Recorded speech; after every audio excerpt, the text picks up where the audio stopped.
아이 맡은 딸딸랑. 행복한 교회 승리하는 성도 여러분, 안녕하세요. 오늘은 10월 9일 금요일 아침입니다. 오늘 아침에 깜짝 놀라셨죠? 저희 아이가 부탁을 하는 것처럼 이 아침에 먼저 좋아요와 구독을 먼저 눌러주시길 부탁드립니다. 이 시간에는 먼저 제가 한국 성결 신문에 나온 기사를 잠깐 읽어드리려고 합니다.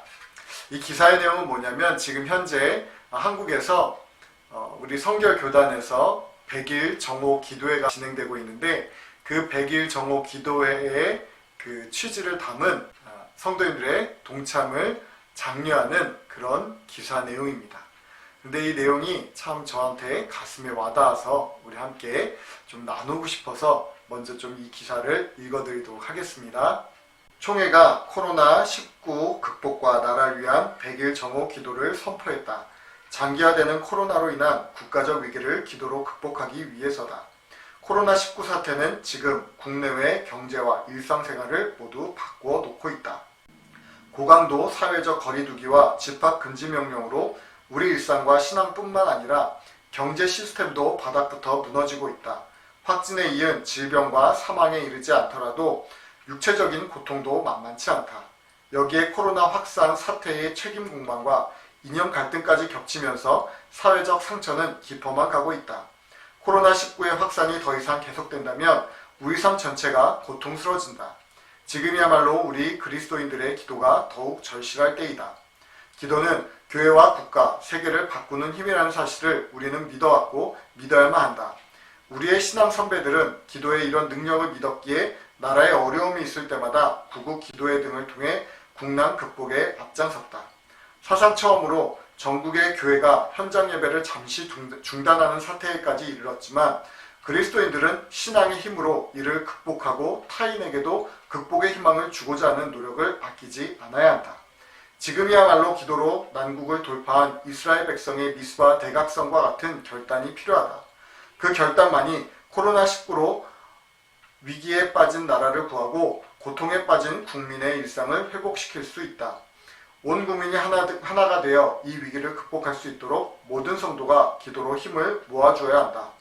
내가 그들의 땅을 고치리라고 한 하나님의 말씀은 지금도 살아 역사하기 때문이다. 방역에 수고하는 분들을 위해, 감염병이 차단되고 종식되기 위해, 백신 연구진들의 수고가 선한 열매를 맺도록 하기 위해, 한국교회가 다시 일어서고 실추된 교회의 명예를 회복하기 위해서, 나라가 통합되고 바르게 세워지기 위해 성결인 모두가 기도에 힘을 모아야 한다.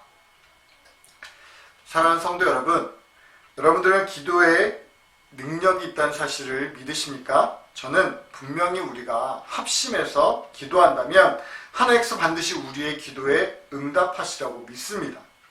우리는 오늘 또 기도할 것입니다.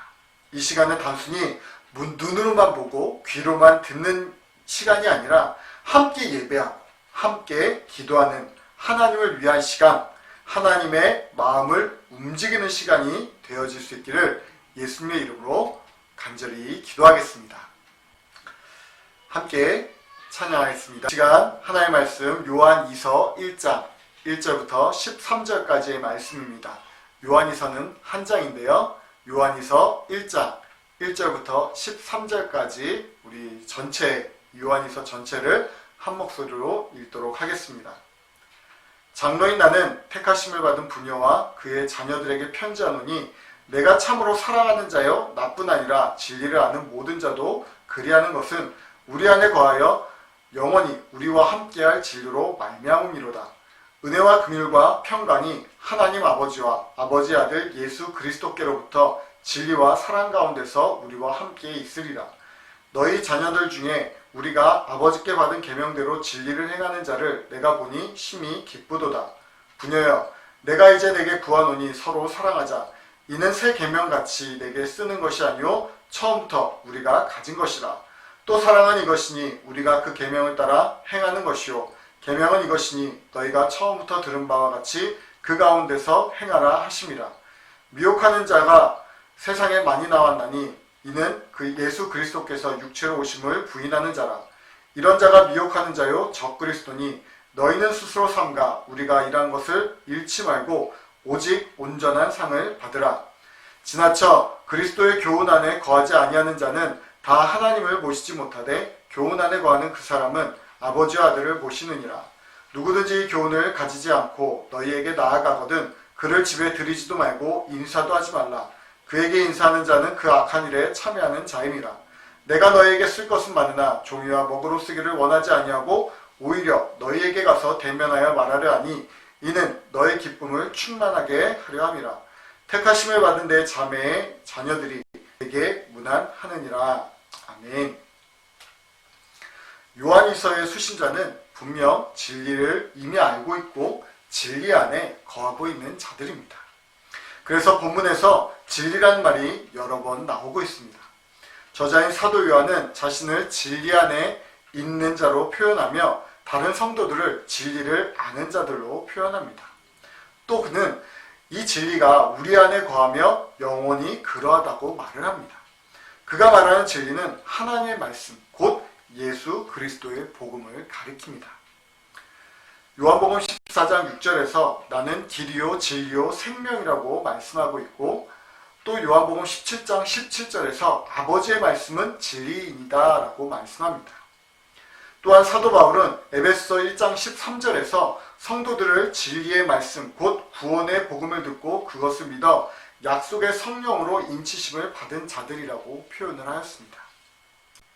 진리의 내용은 예수님께서 하나님의 아들이신 그리스도이시고 그를 믿으면 죄사함과 의롭다 하심과 하나님의 자녀되는 권세를 얻는다는 약속입니다.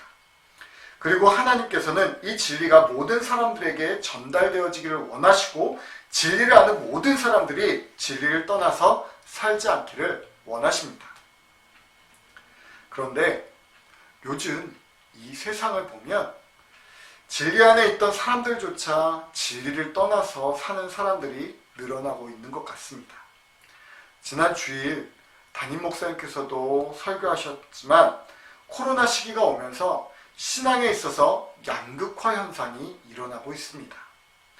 더욱 진리 안에 거하기 위해서 몸부림치면서 거룩한 삶을 지속하려는 사람들이 있는 반면에 또 어떤 사람들은 진리를 떠나서 자신의 편리함만을 추구하며 진리를 떠나 살아가는 사람들도 생기게 되었습니다.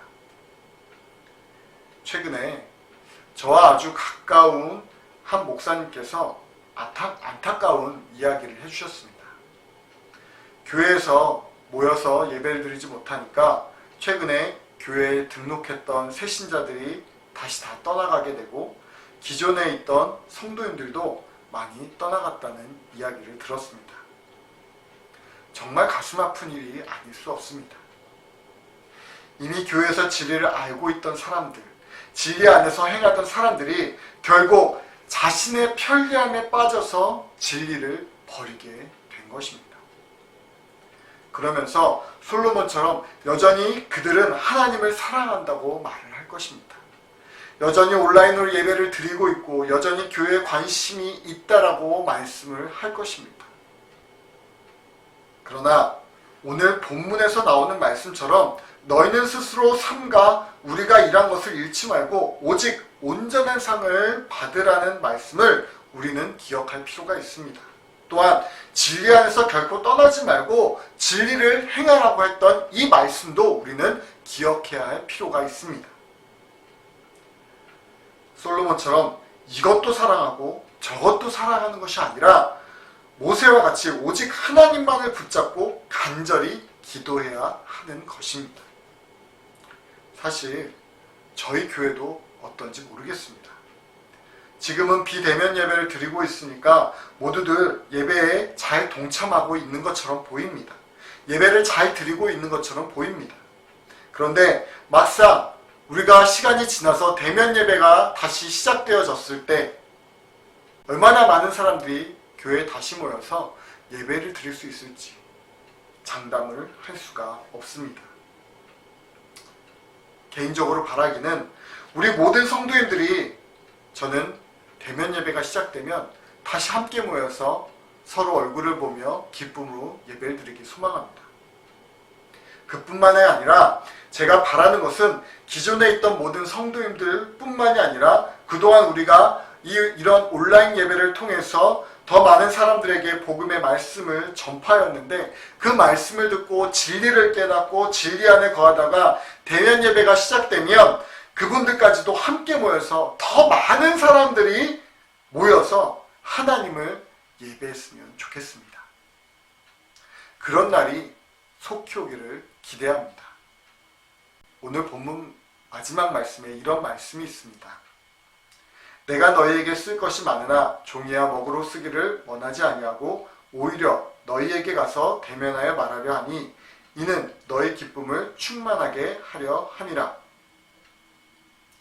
저 또한 온라인으로 여러분들에게 이렇게 말씀을 전하고 있지만 언젠가 다시 만나서 대면하여 만난 그날을 저는 손꼽아 기다립니다.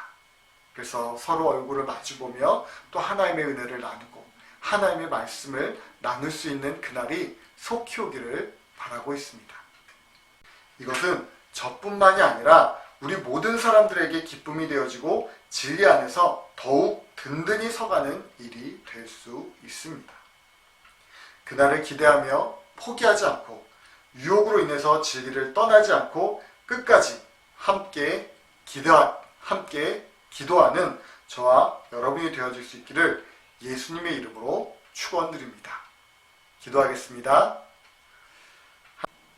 하나님 아버지, 우리가 진리를 떠나는 자들이 아니라 진리 안에 거하고 진리를 통한 참된 진리를 통한 기쁨을 누리는 자들 되어지길 소망합니다. 오늘도 우리에게 구원의 감격과 진리의 기쁨을 누리게 하여 주시고 또 복음을 끝까지 전함으로 말미암아 다시 한번 또 하나님의 놀라운 능력이 우리 가운데 일어나게 하여 주시옵소서. 기도하는 자들 되어지길 소망합니다. 기도를 통해서 나라를 세우고 또 하나님의 놀라운 능력을 체험하는 자들 되어지길 소망합니다. 주님 도와주시고 우리가 더욱더 열심을 다해 주님께 기도하는 자들 되어지게 도와주시옵소서. 예수님의 이름으로 기도 드리옵나이다. 아멘. 네, 기도에는 능력이 있습니다. 오늘 이 시간 또 30분 동안 기도할 때 하나님의 놀라운 능력을 체험할 수 있는 여러분들 되어지길 소망합니다. 함께 기도하겠습니다. 감사합니다.